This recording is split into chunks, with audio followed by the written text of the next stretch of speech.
to the Law of Positivism podcast. I'm your host, Shireen, and I'm the creator of Law of Positivism. I'm here to help you on your spiritual and healing journey. I am a certified yoga and meditation teacher, a student of Chinese medicine, a doula, a Reiki practitioner, and a passionate, highly sensitive person. I want to use my knowledge to channel information and messages for you to grow on all levels.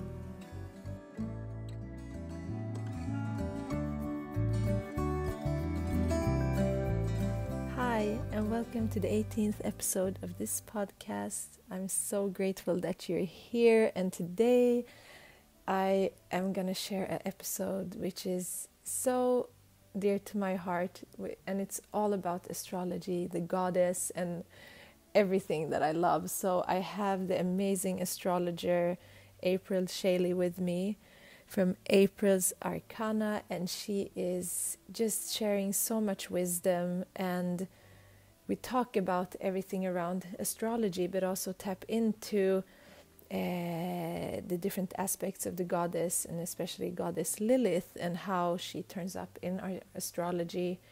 We talk about other things that are so interesting and really, really important for us right now as a collective. So I really hope that you enjoy this episode. And Aepril is not only an astrologer, she also works with dance and belly dance to embody the different energies and goddess-like energy. So she's really inspirational. So I really encourage you to check her out and her YouTube account, where she shares weekly astrology updates, which are really, really important for me because it really keeps me up to date, and her interpretations are really amazing. So I hope you enjoyed this episode, and if you do, please leave a review on iTunes. It really means everything to me, and I read all the reviews, and it can really help other people to find the podcast. And I do oracle card readings for everyone who leave a review. So if you do leave a review, just send me a message on Instagram, and I will share the reading, your personal reading, with you. So just enjoy this episode.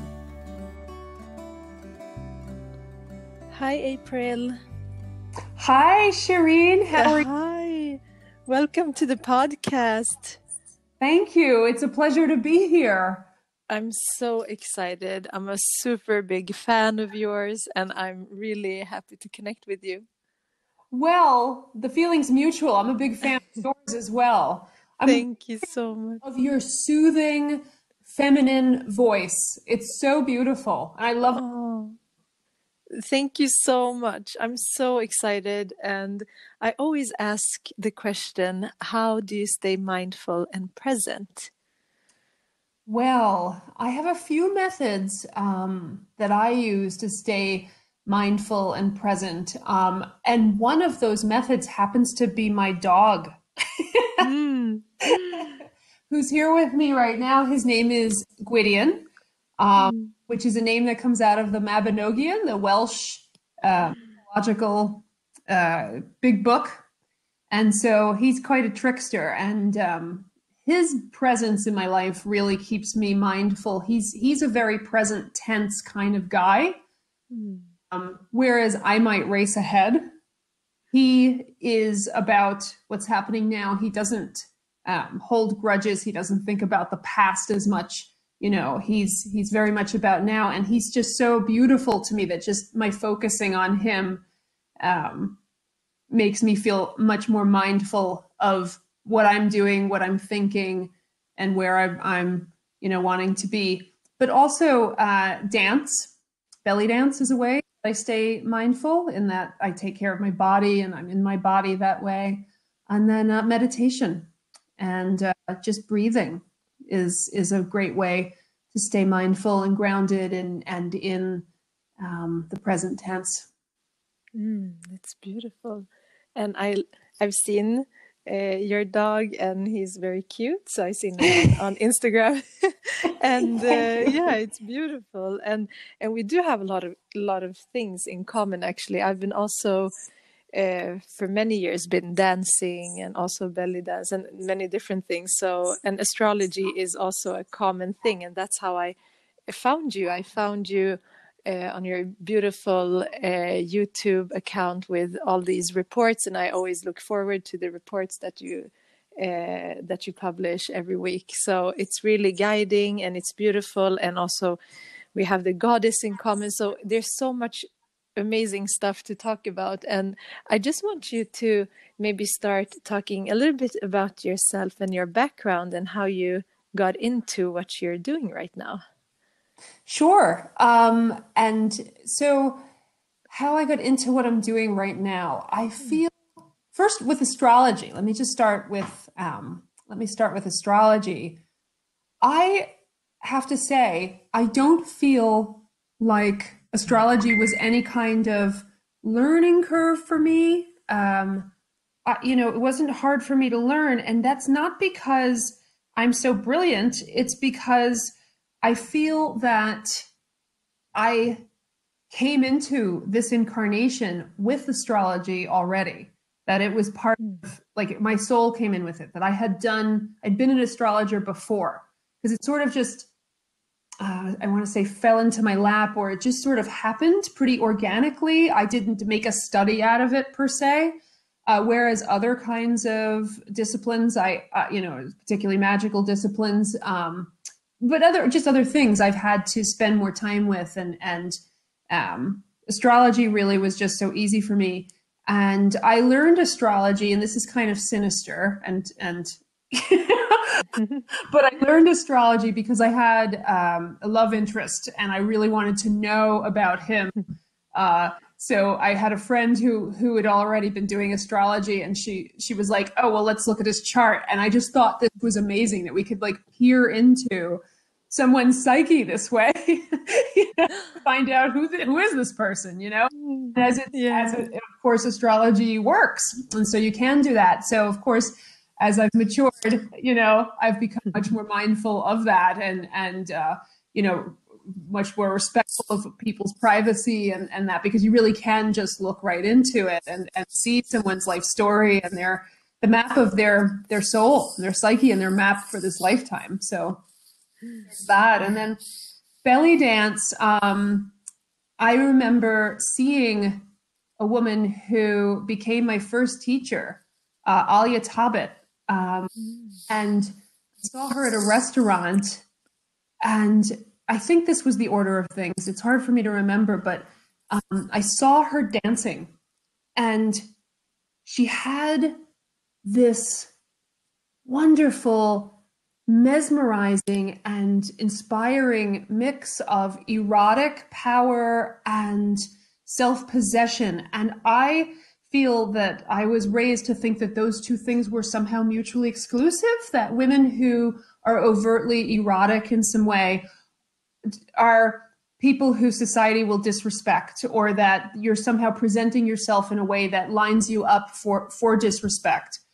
And here I found this person, or it wasn't just Alia. There was other dancers that I saw that combined these things, and in what I now recognize is a priestess energy. And this was all, I felt like when I was watching it, I was remembering something, and I was so drawn to that. And I'm thinking, okay, I'm just about 6 feet tall. I'm pretty much made out of angles. This dance is completely out of my reach. There's no way I can do this.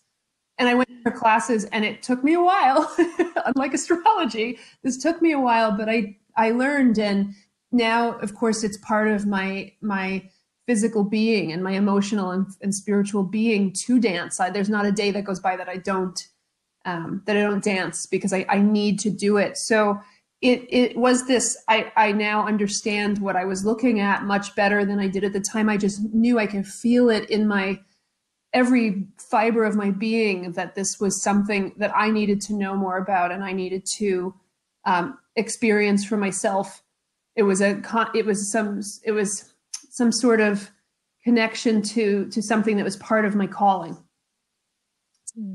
Yeah, but belly dancing is really, I'm thinking about our energy centers in the body and the chakras that we that we move when we're dancing. And belly dancing is something that just together with many ancient and traditional dances are a way to align yourself, but also it's a great way to just feel your body, just as yoga is. And dancing can definitely be a meditation. It's been for me as well for many years. And one more thing we have in common is that you're living in Ireland and I have lived in Ireland. So how Have did you? that yeah, I used to live in Dublin. I was there for 2 years, and it was really a time of awakening for me.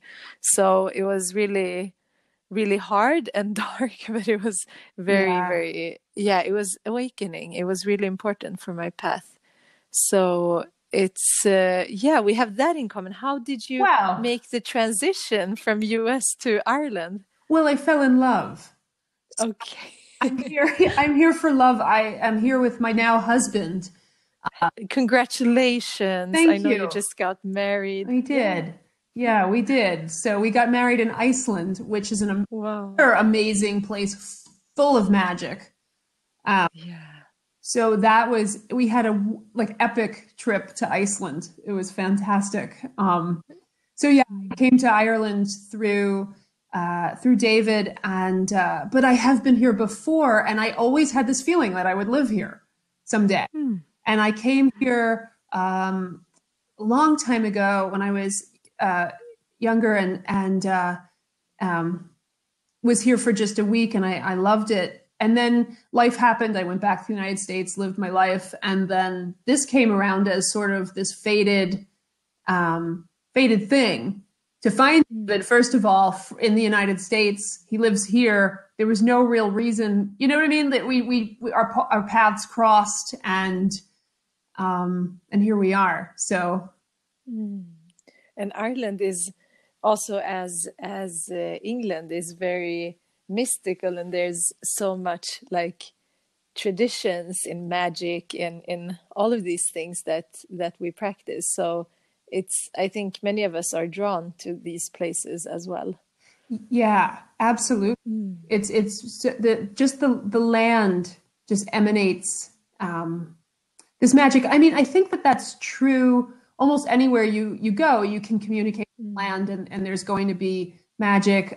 There's something here that really resonates for me. So I feel that's there. The Fae and the people of the She, that's been sort of amplified for me. I've been aware of that for a long time. And the Morrigan, as the goddess, the Morrigan has always been an important goddess for me, calling me very young. But now it's like her signal's amplified. Like I'm closer to her epicenter.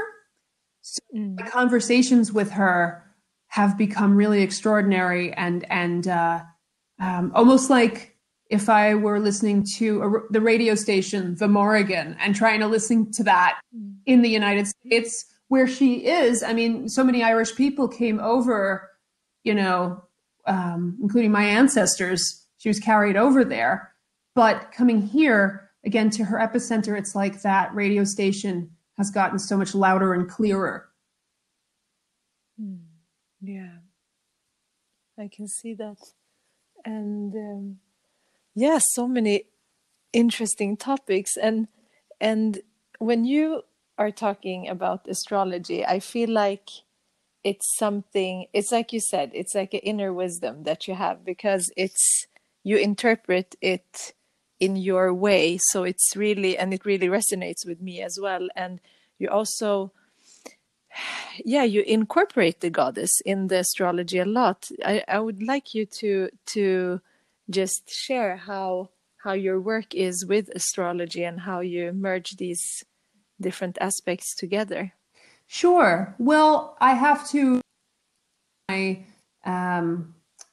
master astrologers who did some of the work before I did my own work, and who taught me, Liz Green, she makes those connections a lot. She's an archetypal modern, astrologer, a lot of Jungian in her work. She's also an artist, and So she does a lot of work with the goddess energies and pointed those things out to me. I mean, I learned from her books as a baby astrologer. I just devoured her books, particularly her book of The Astrology of Fate. And she does this without it being having an agenda. She's really just about what, you know, her download of I want to say the truth, because there isn't a truth, but her truth, the truth that comes through her is. And then Demetra George also with her books, Asteroid Goddesses and Mysteries of the Dark Moon, about the dark goddesses, making those connections. So there were a lot of people that did that for me. And then I learned from, and then I expanded upon that. And Kelly Hunter, who is actually my teacher, that I studied with in person in the United States, Vermont. She's done a lot of work with Lilith and has a book, Living Lilith. So these are these precious items to me, these books that I've referred to again and again and again, and they've become part of my own, you know, just integrated into my thinking and my perception of astrology. So then I've always felt a very strong affinity with the Lilith story and with Lilith, and remember reading her story and feeling the pain of her exile and knowing exactly what that is, that feeling of being too much and just absolutely rejected by people who don't want to know about change or about their own nature completely, and authenticity. And she's very much a challenge to patriarchal ways and masculine oriented ways of running things and of doing things. And so that Lilith energy is so important to me. And I have Lilith rising in Scorpio. So there she is. And I've really heard the story over and over again in that kind of painful exile, but also in the reclaiming of her magic and her juju and her what she brings, that I wouldn't trade for anything, to have that the access to that energy. Wouldn't trade it for anything, no matter what sacrifices or painful experiences have come through it. What she's asked of me to live, with her archetype running through my veins, it's been absolutely worth every moment. And I think we should tap into this story for those who haven't read or heard about the story of Lilith, and then what she means in astrology, because I think it's important, and not a lot of astrologers talk about it in depth like that, because we have the mythological history of it, and then how we interpret it into astrology. Maybe you can share her story. Sure. She's got so many layers, and that's what's so fascinating about her. She's a shapeshifter, and I think she has that in common with the Morrigan, and that they're shapeshifters. And I would even say they have a similar root, even though culturally they're very different. They've developed very differently. They both have black wings, They both are these shapeshifters. They're both in exile, really. And they're both they're queens, they're sovereigns. And but just Lilith on her own, I think of Lilith, it's been said that she says of herself, I am the soul of every living creature that creepeth. So she's nature itself. She's that which animates the world. And that gets into some that can be abstract, thinking about it. But her origins, in my understanding, well, first of all, they're shrouded in mist. It's very hard to get to them. And I think that's part of her mystery, and that's something to be respected in itself, that she veils herself, and she, again, shapeshifts. The more you try to pin her down, and this is her history, this is the timeline, the more she morphs and resists it, right? And the same is true with her astrology. She doesn't, true Lilith is very hard to pin down, like where she is in the zodiac at this point. But anyway, she's I think my understanding is she's Sumerian in origin, and she's got this history of both of being a strong feminine power, but one that's associated with she's sort of the anti-mother. She's kind of like a threat to women who are in childbirth. And there's all sorts of amulets that were made against her, that she would threaten the life of a child. And to me, that seems like that she represents sort of the menstrual side to femininity, the dark moon side, the non-nurturing side, the transformative side. But in the later mythology, she's in the Garden of Eden with Adam, and she's his first wife, which is a lesser known thing. And this is true for all of the dark goddesses, that their stories are lesser known. But she's Adam's first wife, and they're both made out of the earth. And when she assumes equality, and Adam says, no, you're to lie underneath me. And, she's like, that's fine some of the time, but excuse me, that's not all we're going to be doing here. And it's, it means I am the ruler here, and I'm running things, and you're my subordinate. And she says, no, I'm not. And she utters the ineffable name of God, Yahweh, and flies up to heaven and to meet him, and says, excuse me, this is happening down here. Can you help me out? You created me equal to him. And he says, well, no, basically Adam's made in my image. You're not. So sorry, go home. And she says, well, now I have a new home. It's on the banks of the Red Sea, where I'm going to create more demons for all of eternity for your, creation of humanity to reckon with. And then Eve comes into the picture, and she is made out of Adam's rib. So she is made as a subordinate, as his underling from him, whereas Lilith wasn't. And so Lilith comes back later as the serpent. So, we say that's Satan, but they're actually one thing, because Lilith comes back as the serpent to say, hey, anybody want to buy an apple?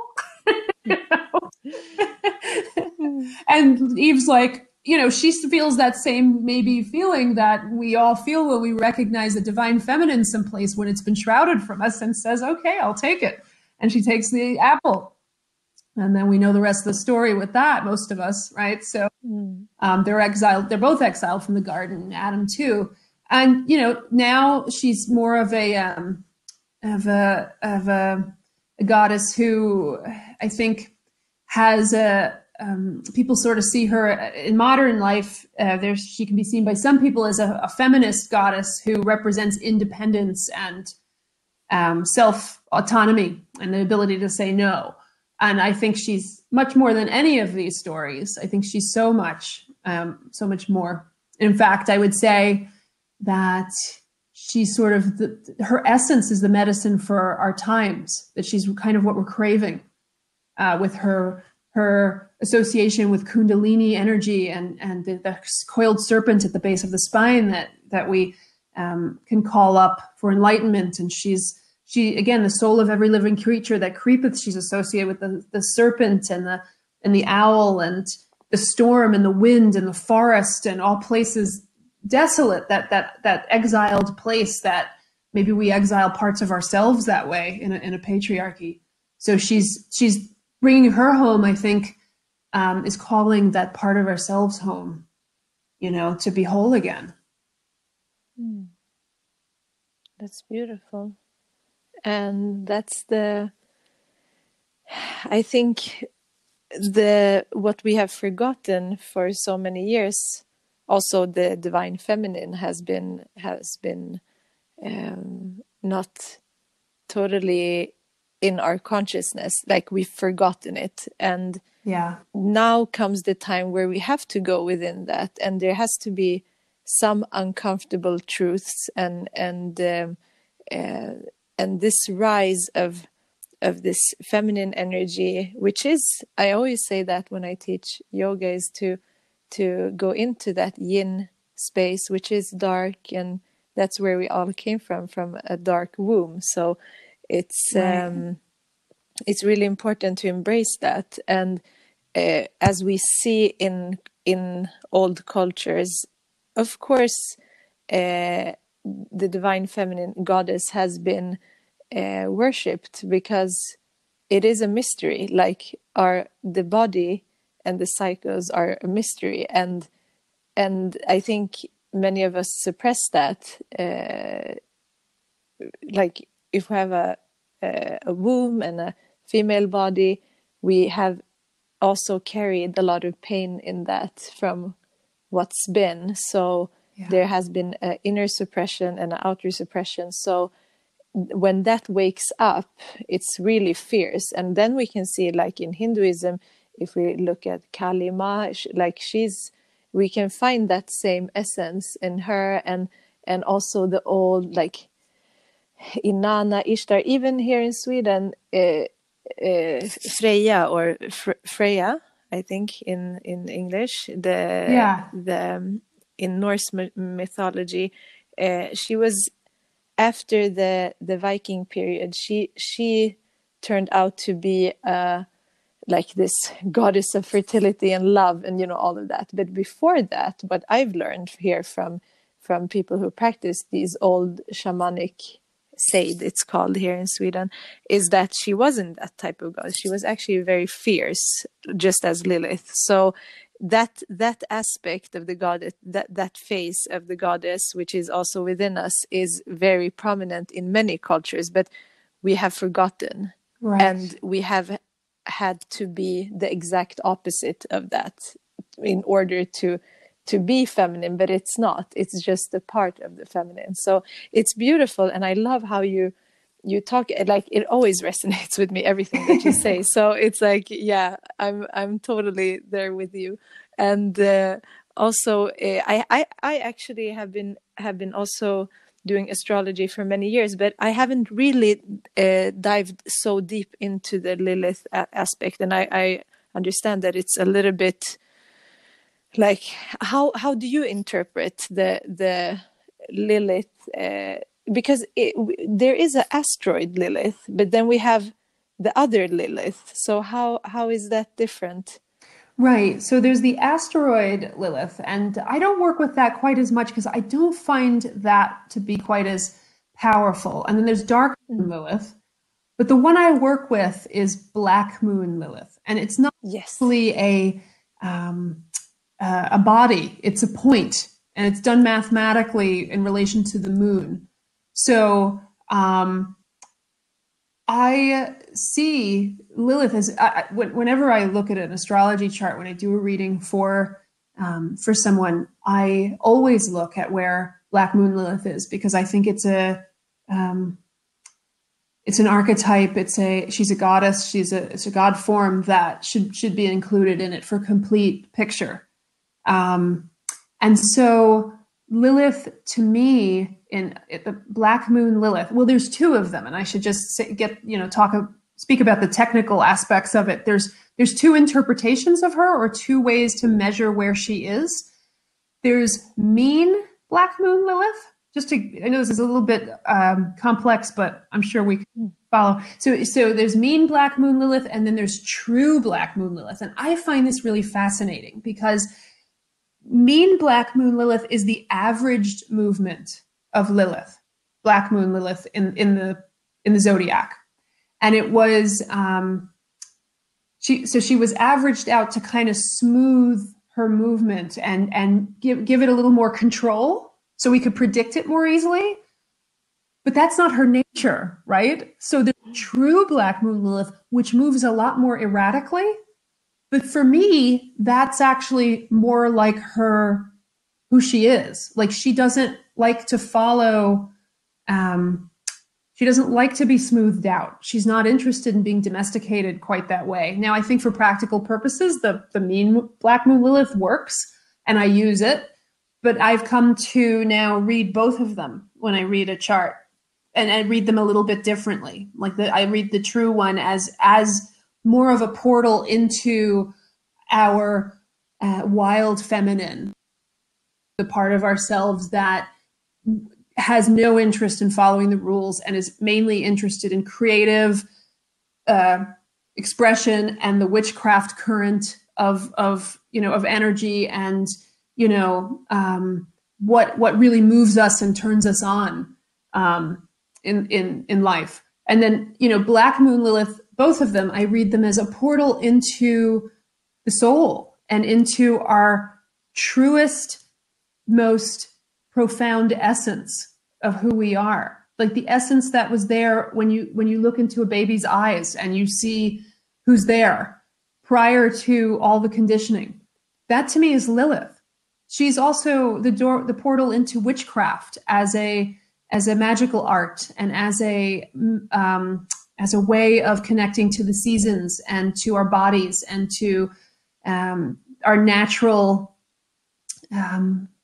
essence, if you will. So she's a portal into the divine feminine and a portal into the darker side, the transformative side, the alchemical side of the feminine that constantly changes, and not in relation to what's expected, but in relation to who she actually is, moment to moment, in ways that we maybe can't control or predict. And that's the beauty of it, kind of like the weather or a mood that passes through us. So that's kind of how I interpret Lilith. And then when I do a reading, I'll look at Lilith and really just open myself up to what comes through me to say to the person I'm reading for, because she'll tell me exactly what's up in this chart. Yeah. Beautiful. Yeah, that's really something I have to dive deeper into and exploring. I did that, and I can't remember where it's placed in my chart, but and what I have in the sign. But I really need to look at that, because it's just a different aspect. Because we have, like, amongst all the planets also that we're looking at, I think when we think about the more feminine essence, it would be like Venus, and then maybe Taurus and Virgo, which is also like the high priestess, and right, and Libra. But how you also interpret Venus in different ways, and in I think it's I remember a talk when you talked about Venus in Scorpio as well, because that's an interesting combination. How do you see Venus in Scorpio? I love Venus in Scorpio, though according to the older astrology, she was seen to be in her fall in Scorpio, which means that she doesn't function well in that sign. When a planet's in their fall, it means that's not working well. But sometimes that has merit and has positive aspects, and so a planet has to work a little harder in that sign, maybe, to function. And so I like the idea of Venus being in her fall in Scorpio, because I think of like the fallen woman, right? The fallen feminine, the feminine of the underworld, to fall. Persephone falls through the earth. She's pulled, but she falls. We fall in love. We also fall ill, right? And when we do, it's a way of our body saying, that's enough. I can't go this direction anymore. I need you to stop and pay attention to me. So falling has this holiness to it. And so when Venus falls in her fall in Scorpio, she becomes Venus or Aphrodite Chthoniya, right? Chthonic of the underworld. And that's actually one of her epithets. And so she takes on that Dakini-like quality, that Shakti quality, that Lilith quality. So she has a lot in common with Lilith at that moment when she's going through Scorpio, or if she's in Scorpio in your personal chart, she has that quality. So, she's said to be very passionate, very oriented toward the erotic, and what the accusation is, if you will, is that she's too oriented toward what is erotic in a self-gratifying manner.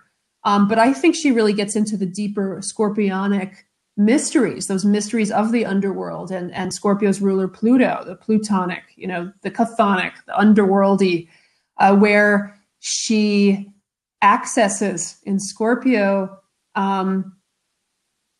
the true essence and depth and profundity of our erotic nature. Like, eros means life force, right? So the world runs on it. So it's not something that's separate or over here, or something to be, condemned and or fallen. It's something holy. And so when she's in the sign, I think she helps us express that. You know, when she's transiting that sign for all of us, or again, in somebody's personal chart, that means that person has a lifetime of exploring the Venusian energies, that the goddess of love is in that sign for their life. And so they themselves will express that through their love life, through their relationships, and through their values, and even financially, because Venus has to do with finances as well, because she's about value and worth. So she's connected there. And that's another whole topic, right? About money, and money being the root of all evil. And we've been taught this, or many of us have been taught that, but money is not necessarily that. It is a kind of energy. And when we hand someone money, we're transferring energy, you know, and we're transforming energy. It's a form of magic, really. So, so many facets to it. Yeah. And yeah, it's really interesting. And also how we've interpreted the astrology is a direct reflection over what has happened the past 2,000 years. So everything that can seem like negative is actually not always. So we don't have to, because I think sometimes there's like certain structures of how we interpret astrology, and the same with the tarot or anything. And sometimes people see certain signs or certain aspects as negative, or even when you meet someone and you're like the first encounter that you had, like trying to match it out. But sometimes we have to find, like, there's always something good that can come out of something that looks in, like, first maybe it looks really like a tough or difficult challenge, but it's something that we can learn from. So sometimes hard aspects can be great in someone's chart as well. And I think one of the things, so we've had like these eclipses in Cancer and Capricorn, and I've been writing about it, that it's also something that has really put this like perspective and this contrast in the world, how we're living. I mean, we would say that the world is more Capricorn-like, and has been for a very long time, than more into the Cancer.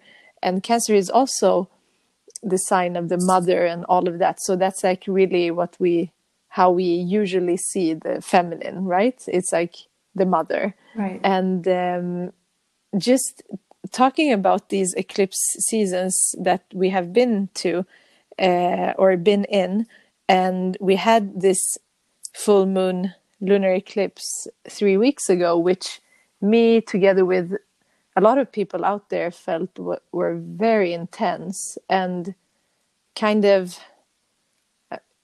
like awakening in some way.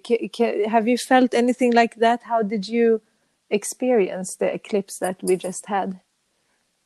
I resonate with everything that you're saying. And I too went through many transformative states during that eclipse. And most of it was really positive for me. But that also, those eclipses happened with the backdrop of Pluto and Saturn coming together.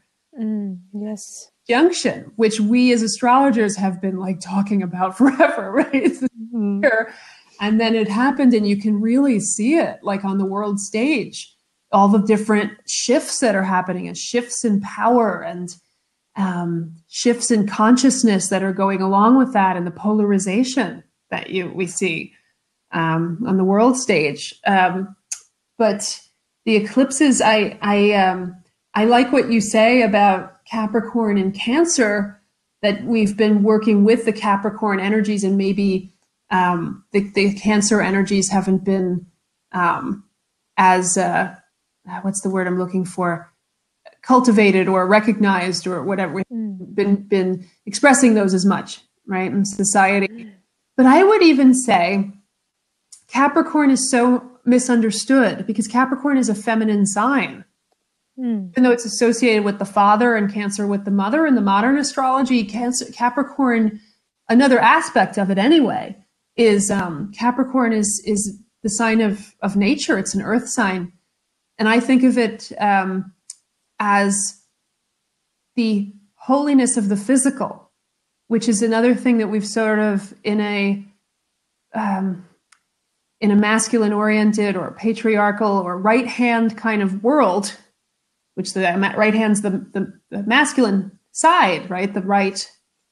Capricorn's a left hand sign because it's yin, it's feminine, right? So Capricorn, I think of as like the woods, the structure of the trees that I'm looking at right now without leaves on them because it's the skeleton. And Capricorn is the horned god. You've turned into the devil, right? I think of it as the witch's Sabbath too, the dancing, the feminine energies that dance and create magic and raise energy with the divine masculine, you know, there as the horned god. And Capricorn is I think when Capricorn's reduced, which is how we've done it, we've worked with Capricorn and thought of it, it's just all work and all about status, and it gets it objectifies and becomes, we say its keywords are I use, right? It's there to use to bring yourself upward and create hierarchies and structures that have someone below you. But Capricorn at a higher level is about recognizes that every living thing, everything is living and is animated. And that's that Lilith energy I was talking about earlier as the energy that animates everything.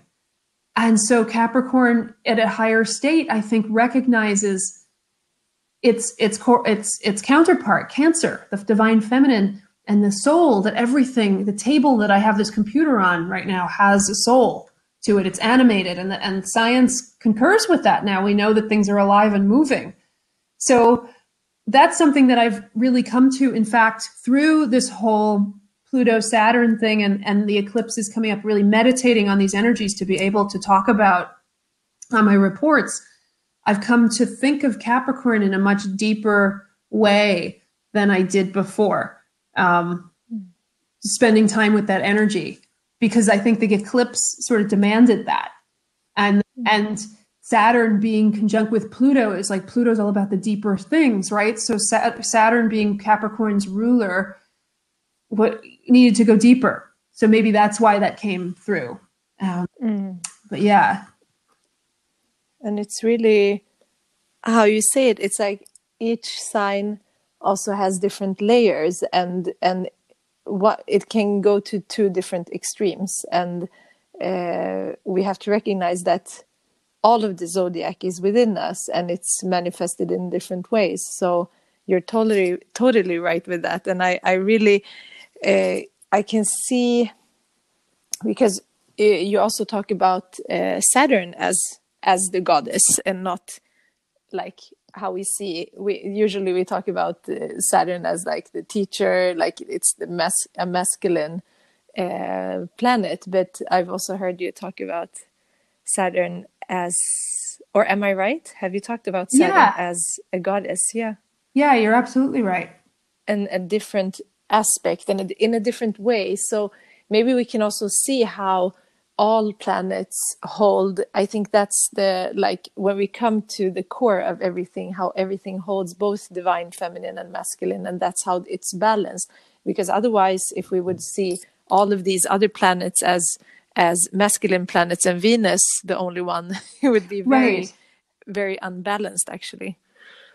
Yeah. And it's so funny because I don't remember when this was. It could have been right after New Year's. Because I live close to the water here, and down by the water there's horses and goats, and the goats are really a special, very, like when you watch them and how they react to you, it's very different from the horses and the other animals. And I did have a dream.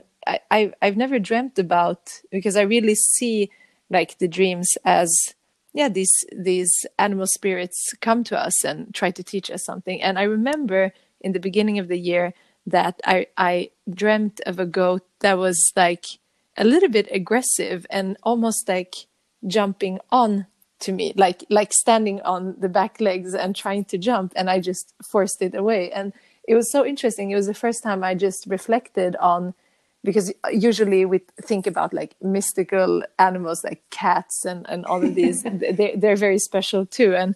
But the goat was really like, it was scary, but I knew that it was telling me something. Yeah. So it was just around that time, I think, around the eclipse time. And yeah, it's really interesting. And it's a great dream to have. Yeah, how would you interpret that? I don't know. I was thinking about that while you were saying it, and I think I would interpret that as, of course, the energies of that animal wanted you to know, hey, how about me, right? The holiness of, maybe I would connect it to the things maybe that I was saying earlier about, and that you were saying earlier about Capricorn. You know, that there's more to me. Then maybe, you know, I'd like you to get to know me better. What the goat is saying. What are some things, and also, like you say, we all have the essence of, each zodiac sign in our own charts, right? There's no zodiac sign that's ever missing from our chart. We have all. Exactly. So, you know, it's like that goat is part of your own chart, maybe speaking to you. Yeah. where Capricorn lives. Exactly. I'm a Cancer, so it's my exact like opposite in that way. But I can definitely resonate with the Capricorn energy a lot, actually.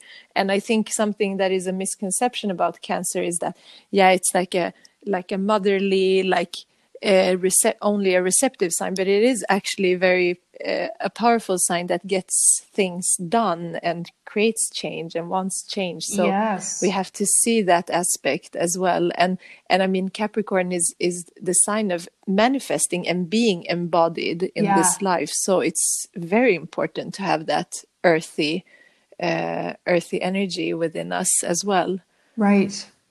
And the Cancer energy is, you know, you say that you resonate with the Capricorn. I always say to people that whatever ails a sign, like if you have a planet in a sign and you're having trouble with that planet for whatever reason, it's being transited by a heavy hitter, you know, planet, you know, or you're just not sure how to access it or whatever. I always say that the medicine for anything that ails a sign is in its opposite sign. So, like I'm a Taurus sun, right? My sun's in Taurus. So whenever my sun isn't functioning well, you know, I feel lost, or I'm not sure what road to take, or, you know, because your sun is your road in life. It's your will, and it's how your consciousness unfolds. And so let's say I'm confused about that, which has certainly happened.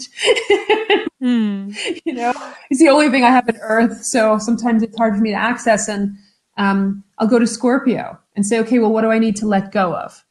You know, what medicine might Scorpio have for me to help me see something that I can't see if I just dwell in Taurusness, you know? Yeah, and that's the balance. I mean, when we have a full moon coming up in Leo. So, and my ascendant is Leo, actually. So I've been in eclipses for a very long time. It feels like a lot of life changes. Yeah. And it's I mean, the tougher it gets, the greater are the rewards, really. So it's a part of our evolution. And I think, and then when we see the moon in one sign and the sun in another sign, it tells us to create that balance. And the opposite sign is always the one that we need to balance with. So I think it's really, as you say, there's really importance in looking at your opposite signs as well, even if you don't have any planets there. Or so just one last thing, maybe we can talk about since the episode will be live before this upcoming new moon, what do you see are the major aspects and points in this, or full moon, the full moon this weekend? The full moon in Leo this weekend. Yeah, I'm about to record a new week report about this. So this will be my practice run. Great. Talking about the full moon this weekend. I mean, Oh, I see this full moon as such a blessing because Leo is all about joy and creativity and your heart. And um, yeah, it's about your sovereignty and your inner child. And one might say, well, what do those two things have to do with each other, right? Sovereignty and inner child. But I don't think we can be sovereign if our inner child is imprisoned in some way. Our sovereignty is really shown to us by what our joy is. If we don't have joy, we're not really in control of our lives, because our joy shows us what our path is and what our true will is. And I use that like capital T, capital W, your true will being your small will as a personal, your personal egoic will as combined with the divine will, right? And of course, they're never separate anyway, because we are the universe itself, but the true will is maybe a way to think about it as connected. But Leo full moon, we've gone through so much raw, energy. And Leo's bringing the light back in. And we just had Imbolc in the Northern Hemisphere, right? Yes. Here in Ireland, it's said that the spring is already here. And the goddess Bridget moves across the land, bringing her cloak across with giving blessings and making the flowers come up again, getting the land ready for the spring. So I see this Leo full moon as kind of a moment for us to remember the light. And then it's also connected to Mars, and it's got a lot of martial aspects to it. So I think that there's a lot of fire to warm us in this full moon. Leo's a fire sign and Mars is a fire planet. So this is a time to, after maybe a lot of purging and a lot of transformation and change, there's this time now to regenerate recharge our battery and take some really positive actions for ourselves. So that's the way I would interpret it. It's at 20 degrees of Leo. So wherever we have that in our chart is where that is going to shine, I think. And it's the culmination of the new moon too that we just had. So yes, yeah. That's gonna be interesting and fun. Yeah, I can feel that energy, and it's really the excitement of it. I think, and it's very close to my ascendant, so it's it's gonna be interesting. So it'll be in your first house. Yes, exactly. It's I can see the theme in my life as well. So I'm really in. I'm just excited to see what's gonna come out from this lunation and the year ahead, because it feels like 2019 was like major, like just some type of completions, also a lot of like tough experiences, but it's this year started also as a cleansing and also as a big transformation. So I think it's seen in the collective for all of us, right? And I'm really I could talk to you for so much longer, and I'm sure we will have more conversations. We're not too far away from each other. I know, me too.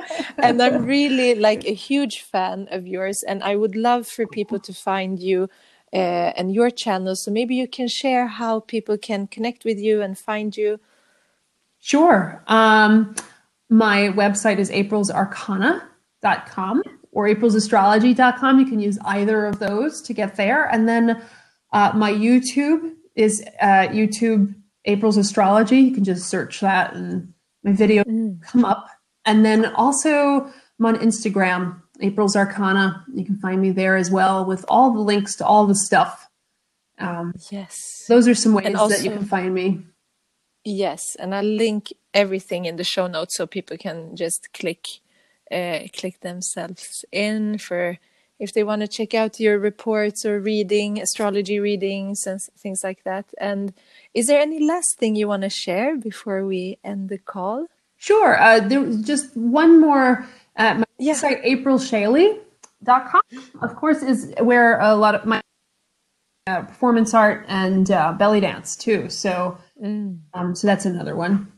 Yes, your dancing is magical. So Thank I you. encourage everyone to take a look. It's so magical in all your photography. So I'm really Thank you. excited to see what's gonna come up more from Yeah. your side. I'd really And like to blend this all a little bit more, bring more of the movement into what I'm doing again. yes. Yeah, I can see that. And also because I mean everyone wants to use their body. We can use our body as a tool for meditation, and dancing is so releasing. And even with when we're moving with the energy, that is, if we look at astrology and everything that's going on and how we can use that within our body and to just express, I think it would be great. Yeah. Thank you. Definitely. Thank you so much, Aepril. I'm Oh, so grateful for you and your time and your energy. Thank you so much for all the work that you do, and I hope that we connect soon again. me too. And thank you so much for having me on your wonderful podcast. It's an honor to be here. So thank you. Thank you so much. Thank you so much for listening to the episode today. It was a lovely conversation. I hope you just felt the energy that Aepril had to share, and that you find her on YouTube and Instagram and just take in that knowledge, because it's pure wisdom, and I'm super grateful for this conversation. It's taught me so much more, and it really tapped into even deeper layers of astrology that we don't usually hear about. And I just love the conversation about the goddess as usual. So I hope this resonated with you, and if it did, please leave a review on iTunes. And I want to wish you all a happy full moon in Leo this weekend. Take a deep breath in through the nose and exhale, and namaste.